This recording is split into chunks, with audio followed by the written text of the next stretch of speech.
Hello, my name is Robert, and I would like to tell you about a game that I enjoy called MIRU. MIRU is a sci-fi analog adventure game. It's essentially a hex crawl. It is for one player, but it can be played with more players. Basic summary is after a page description of the world, setting the stage, and sort of this heart-wrenching loss of your brother, the second page in bold letters just says, "Time to kill a god." The world itself is kind of a strange, futuristic dystopia with robots and also bows and like daggers, and in it you are trying to move across the land and get strong enough to be able to take out a god, as its basic thrust. The gameplay is relatively simple. You enter a new hex, you roll for the terrain type of that hex, and whether if you want.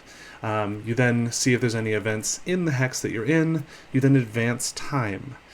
Now, advancing time is important because there are certain events that will happen as the game goes along, and eventually you will get to the point where you actually have to, fight that god. You got to make good on the promise. Also, as you resolve events, you will gain new gear and skills that you will use to become stronger. Now, the gimmick of this particular game is its setting. The setting is delightfully rich. The way that it's written and the style of the art, the game has just a very evocative sort of feel that is good for journaling and sort of letting your imagination explore. They give you the sort of the stuff to get started, and you go from there. Now, the pitfall, I would say, for this game is that it is a one and done.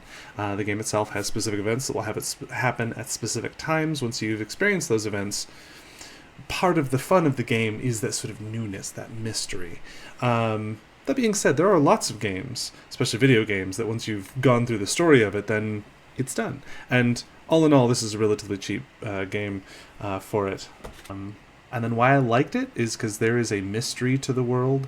There's a lot that's left sort of to your imagination. There's no real heavy exposition. It sort of plunks you down in a world and you just go. And part of what you're doing is exploring the world as you are the player, and you're discovering the bits and pieces of it. And part of it is also you, as your character, are learning more about the world as you go. With relatively little, it gives you quite a lot. And then overall, it is just, for me, a lot of fun discovering new places. I also really enjoyed drawing the map itself. So yeah, if you're looking for a new game, I would definitely recommend getting yourself a copy of MIRU. Thank you.